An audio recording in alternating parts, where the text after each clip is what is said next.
This episode of the podcast is brought to you by Canna Health.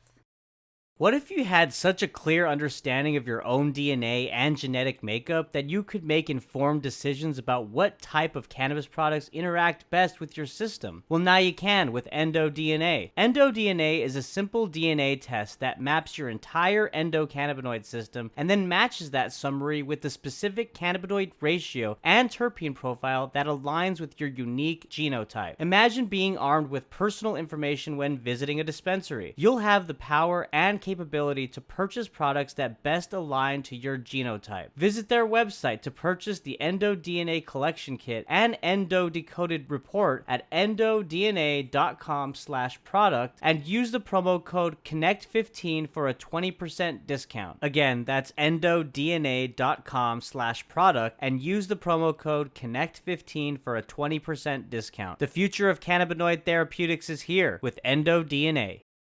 Hello again, my fellow people of the plant. In this episode of Cannabinoid Connect, I'm talking with Robert Beasley. He's the CEO at Fluent by Cansortium Inc. Fluent is a premier vertically integrated cannabis MSO offering premium flower, concentrates, edibles, and more in the markets of Florida, Pennsylvania, Texas, and Michigan. As a native Floridian, Robert got his start in cannabis by working closely with lawmakers and regulators to initiate the medical cannabis program in his home state. From there, he pivoted his law practice to focus on the cannabis industry and served as a consultant overseeing the development of businesses within the emerging cannabis marketplace in multiple states. Robert's background includes working with cannabis companies in Oregon, California, and Washington, D.C. on licensure, establishing financial networks, and construction of multiple cultivation and processing facilities. During our conversation, we discussed the cannabis landscape in Florida. We take a deep dive into cannabis markets in Texas, Pennsylvania, and Michigan. We discuss Fluent and its expansion plans. We also talk about previous M&A offers. So I hope you enjoy this episode as you watch or listen to my conversation with Robert Beasley, who's the CEO at Fluent by Cansortium Inc.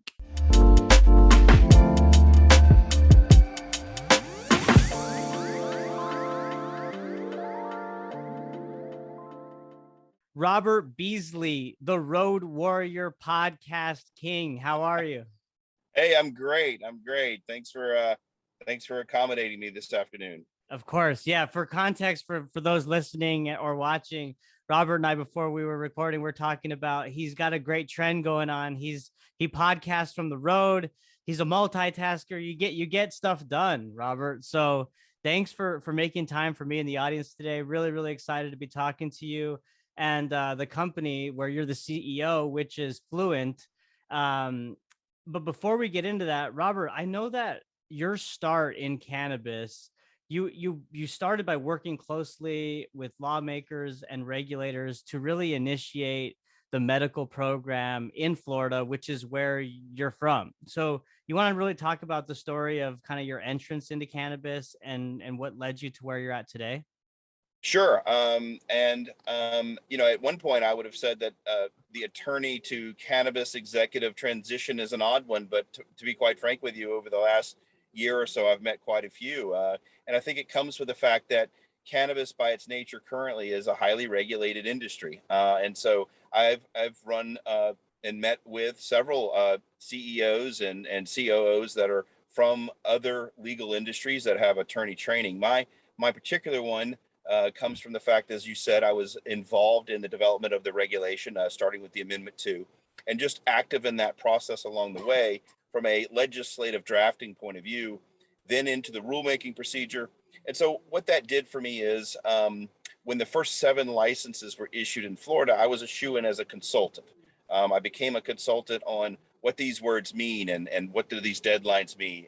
In the early days in Florida, we were trying to figure it out. The Department of Health was trying to figure it out. And it was an awful lot of interaction back and forth. Everyone was trying to do the right thing to the extent they could understand clearly what that was. And so I started it from the regulatory consulting point of view very quickly. Basically what happened was these startup companies needed money. And so I was able to connect my existing clients that were in other industries together. And with the influx of money, I became more and more involved in management ultimately chairing one of the first of the 7 and helping build it through the production process. Following that, I did consulting work all over the country. I helped develop out licenses and turn them into operational companies. And then ultimately Fluent asked me to come in and help with their operations and take their company to the next level. Yeah, I mean, talk about like being completely immersed in a new industry, like from the start, right? I mean, what better way to, because there is a learning curve, right, for everybody. I mean, we're still learning, everyone within the industry, not only just the regulations and the laws that are still evolving, but also like the efficacy and the science behind the plant, right? And so I would imagine from your perspective, being on the front lines of like, working on the law, right, and kind of really structuring and working with lawmakers to get the medical program going, that was probably the best kind of experience you could have gotten in terms of education. It was unfortunately, now with hindsight, I was viewed as the expert. I like a lot of experts, I wish I knew then what I know now. Having gone through the implementation of those rules that we drafted with the best intentions, it's interesting to see how they necessarily don't coincide with good business management practices. And so, I guess rules and laws are organic by nature, but I sure would have given different input then, knowing what I know now. It didn't go like we thought it would go in lots of ways, and that's just part of the learning process, part of being a pioneer. Well, what are some of those learnings? I mean, do you want to touch on any of them, address any of them? Some early on Florida ones had to do with the benchmark time periods to get the various components together. If you recall, Florida's purely vertical, and that's a first step of differentiation between these states, is whether they're vertical or not. Florida is vertical, and we had some what seemed to be reasonable timelines to build a facility, get it in production, and open a store. But it turned out those timelines were very aggressive and didn't contemplate the fact that at the time this was an industry in 2015 and 16 in which we were still plowing new ground, and so it wasn't as though you just went and bought a kit or a blow up cannabis operation and put it in place. We had to start from scratch and borrow from other industries for drying solutions and otherwise, and so there just wasn't enough time involved in the regulatory scheme. Right. No, that makes sense. Well, that's a great segue. So we can talk about, I want to get your thoughts on the current cannabis landscape in Florida. And how would you say that the Florida market compares to other markets? So the regulatory landscape has been interesting. There are still, I think, only 22 issued licenses in Florida. The Department of Health has been bogged down by litigation and also probably political influence from the governor's office. They've basically been inactive the last couple of years. This has given those that have been in the market, who were lucky enough to get in before essentially the door closed, a little bit of first mover advantage, and that has helped. By law, the 600,000 patient count has been met, and the department should start issuing new licenses, but they seem to be very slow with the development of that program. They were tied up in the Supreme Court for some time with the floor grown challenge, but that has been resolved now since spring, and we still haven't seen a lot of movement. What's to come? There's a ballot initiative that's just been initiated.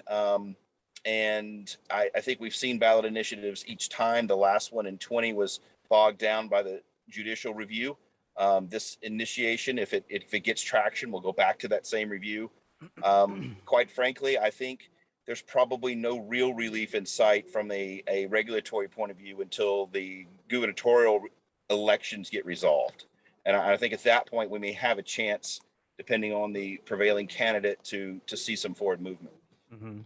Well, I mean, going a bit further within the Florida market, this question came from Twitter, and that is, being Fluent being one of Florida's top cannabis companies, what is the company's plans for expansion in the state of Florida? So Fluent, like other companies, found themselves right at the time of my arrival, very short on production. There was a tremendous underestimate about the amount of production needed to satisfy the population, even the limited patient population in Florida. So one of our focal points was to increase production. We've done so dramatically. We We were at about 30,000 square foot of canopy space when I came in now 1 year ago. And by February, we'll be at about 138,000 square foot of canopy space. Wow. So you see that tenfold increase just within our company. We've also increased the amount of production capacity with regard to processing that biomass. And then building stores. We were at 20 stores. We now just opened 27. We have 4 more sited. So we're growing faster now than we were the first few years. And the market competition is growing faster. We have, if this is it's a little bit of a Red Queen scenario, we need to run faster to stay in the same place because of the big purchases that happen now within the last 12 months with AYR and with Cresco and so forth. Those companies have an awful lot of capital to throw at building a market, and they're in progress right now. And so those of us who are out front, we're going to need to run a little faster to stay out front. And that's what Fluent is recognizing. We're tenfold increasing our production. We have a brand new 20,000 square foot production packaging facility being built right now. Should be done January. And we'll be ready for that next step. The state as a whole has been under in production. At one point, and this is kind of old numbers, I did some rough math with some other people who knew more than I did. And we determined that we're at about 3 million square foot of production and we needed to be about 10 million. So you can see how short in production the state was. Yeah, no, those numbers do showcase, that shortage. Speaking about the different states that y'all operate in, which of course is Florida, Pennsylvania, Michigan, and my home state here in Texas. Why don't we talk about each of those, right? We've talked about Florida. Maybe we'll start with Texas. I know that, earlier this year, Governor Abbott signed Law HB 1535, which took effect on September 1st, which basically expanded the medical program. So talk about your company's kind of involvement now that the program has expanded to include cancer and post-traumatic stress disorder patients, and what you're doing, as that law is taking effect. Sure. We were very active in the legislative process. We obviously were looking for an expansion of the conditions, which allowed a wider reach of patients, provided that the medicine could be available for different types of conditions to include PTSD, which was important. We also were part of the push to try to increase the THC percentage. Unfortunately, that is a hot button topic in a lot of the southern states, and in Texas, we were trying to achieve a 10% ratio. We resulted in a 1%. 1% gives us enough products to be able to start treating some of those conditions, but it still keeps us a little out of balance. So, the situation we have in Texas right now is the number of conditions have opened, but the formulation restrictions are such that it would be the equivalent of having a headache, but only being allowed to take 1 Advil. The dosage and formulations doesn't coincide with the necessary dosage necessary to treat some of the conditions. So now the legislation's a little out of balance, but that's okay. It's expanded. It's expanded more than it was. It has a greater reach now, and it gives us enough to have a viable business model. We are one of 3 licenses in Texas, and now we finally have a way forward. DPS, the regulating entity, has been very helpful. In these various states, sometimes the state wants to help you and sometimes they just don't. Well, DPS is interested in helping. They want the program to be successful. And so, we all held our breath to see what the legislative expansion looked like. DPS is committed to some of the regulatory expansion of some of the critical choke points, like the delivery model. We can only have 1 retail center. It has to be attached to our grow facility, and then we have to deliver from there. And as I explained to them, that would be great if y'all were Rhode Island, but Texas, if you've ever driven across Texas, it's not a state it's not a state you want to be delivering to homes in. Right. It just geographically prevents that. So DPS has had some creative solutions to that. And so I think Texas is on the right track. Would I've liked 10%? Absolutely. Would I've liked a further expansion, but we'll get there.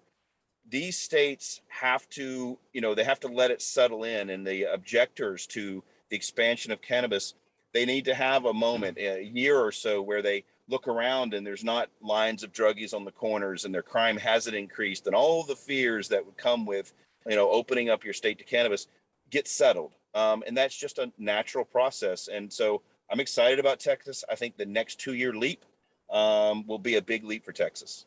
Yeah, no, I agree. And there even could be some good unintended consequences that come from it, right? Like, the reduction of opioid deaths, right? Or overdoses in that way. But for those that are listening or watching, and if you don't know what we're talking about, the new law doubles the permissible amount of THC in low THC cannabis. So it's moved from 0.5% to 1%, right? Is it that? And you're hoping, I mean, it'd be great if they had 10, and it is like, that is a great way you put it about, if you have a headache, you're limited to only take one Advil, right? Like, but it's a learning curve.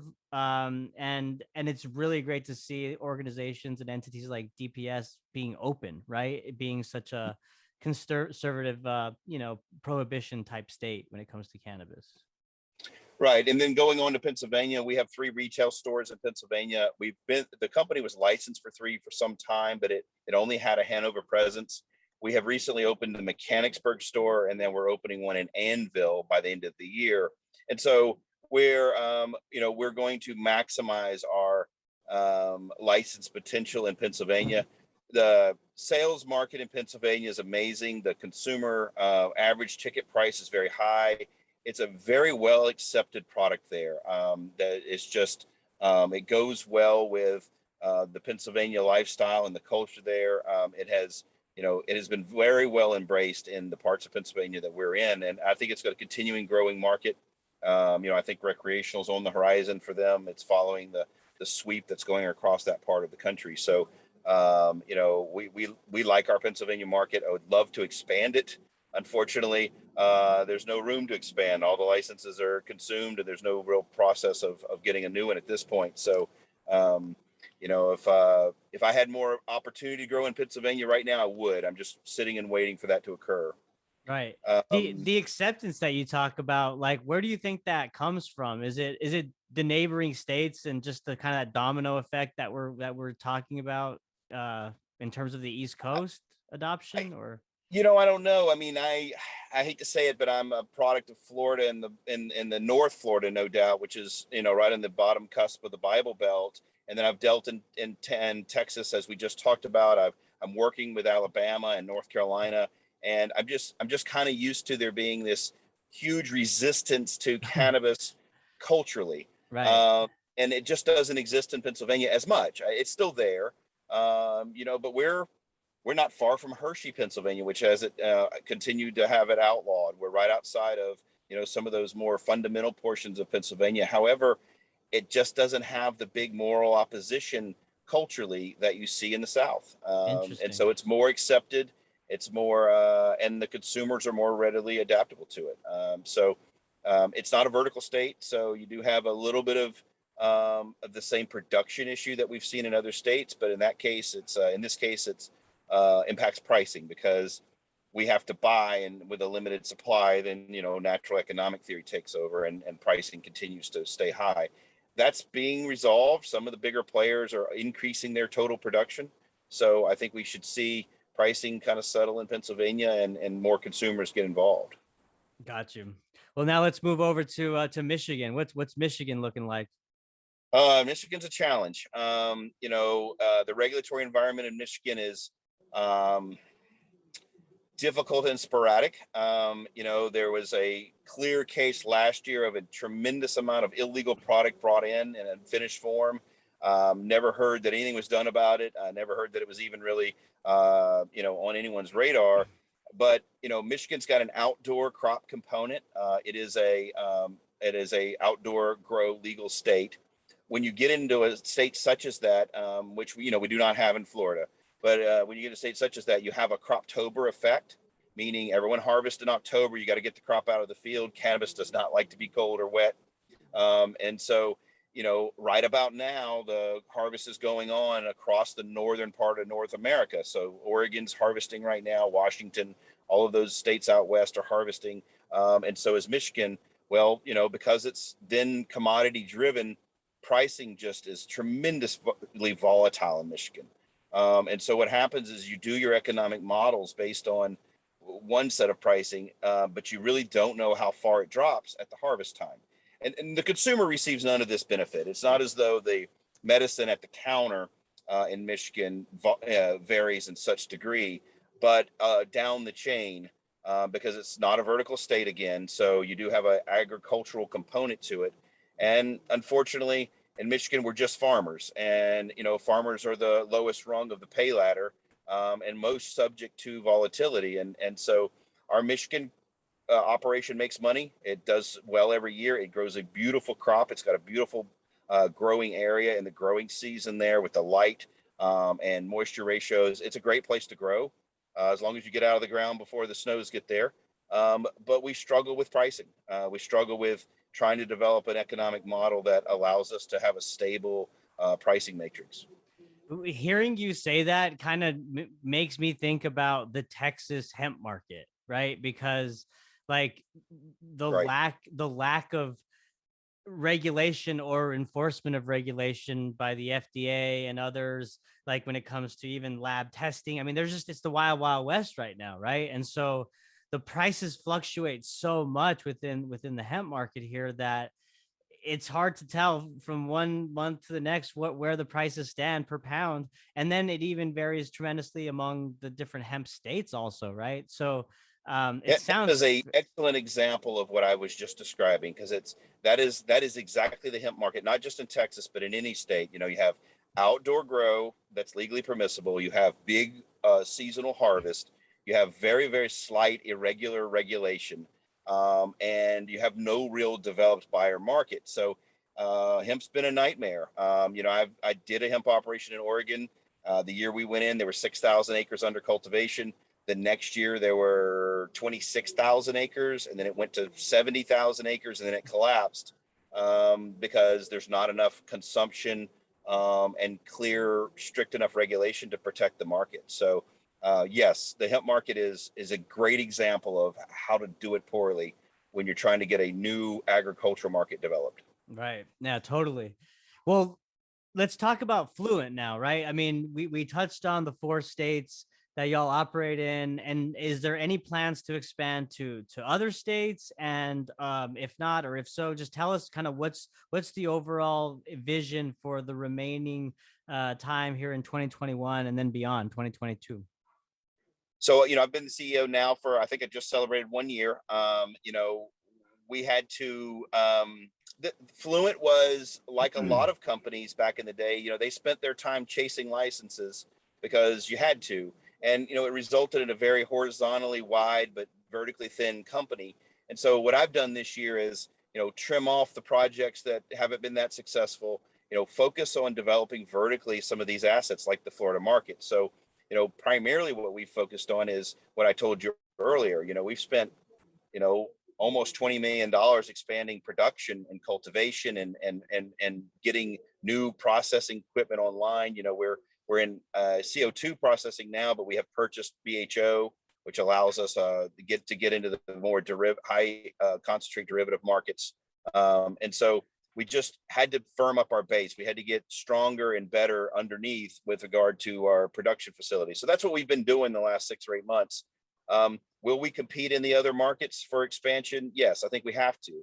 I think it would be foolish not to, because an ongoing operating MSO like Fluent, the size we bring a lot to the table as an applicant. And so, it's going to be hard.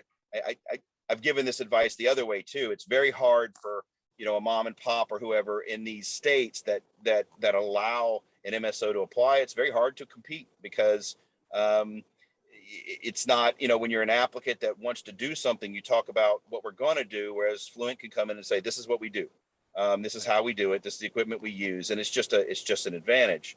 So we will try to compete in those other states selectively. But, you mentioned Texas. We really need to focus on Texas now. Time is now. We already have the Texas license, and to not try to put resources towards vertically development would be foolish. So we will not spend a lot of time in horizontal expansion. We won't ignore it, but right now we're probably going to spend the next 12 months again investing vertically in the development of the assets we have now. Mm-hmm. We're in great markets. We just need to get bigger and stronger in those markets. Right. No, it sounds like it. Well, this question comes from Twitter as we wrap up here, and that is this I guess is a good close because you talked about Fluent and what you're focused on now, and eventually how you want to, of course, expand into the other states. So this comes from Shompzilla, and he asks any details on previous M&A offers by larger companies, and if so, why you turned them down. It's interesting. I can't give you details because the first thing you do when you get into an arrangement like that is you sign a non-disclosure agreement. However, I can tell you that this industry is in the consolidation process, like the TV industry and the automotive industry. And so we're a strong middle-sized player. There are much bigger players, and there are other middle-sized players that are interested in consolidating in order to get away from organic growth and get into more of an exponential growth stage. I think it's fair for me to say that since I've been sitting in this chair, we have almost always had an offer or letter of interest on the table from someone, sometimes multiple ones. The issue with the offers is that it has to be the right time for the buyer and the seller. And so the industry being so eager to consolidate, companies seem to be very generous with getting under an NDA, getting a letter of interest out there, and then starting the due diligence scenario. What the future of Fluent holds with regard to those offers, I couldn't tell you. I think that finding the right partner is the good answer. So far, we have not entered into that second or third level of negotiations with an entity that would allow us to have that partner. But I keep telling my management crew that getting offers is part of being in this business right now. Right. Yeah. I mean, like you said, it's the consolidation period. And I mean, that's kind of what it looks like from the outside. I'm not on the front lines like you, but we're hearing different deals every day. We heard the Harvest and the True Leaf deal. We've heard about Terrace and Engage. I mean, it's happening all around us, right? It is. And that, offers and deals and news thereof begats more offers and deals. People get anxious. They see the consolidation.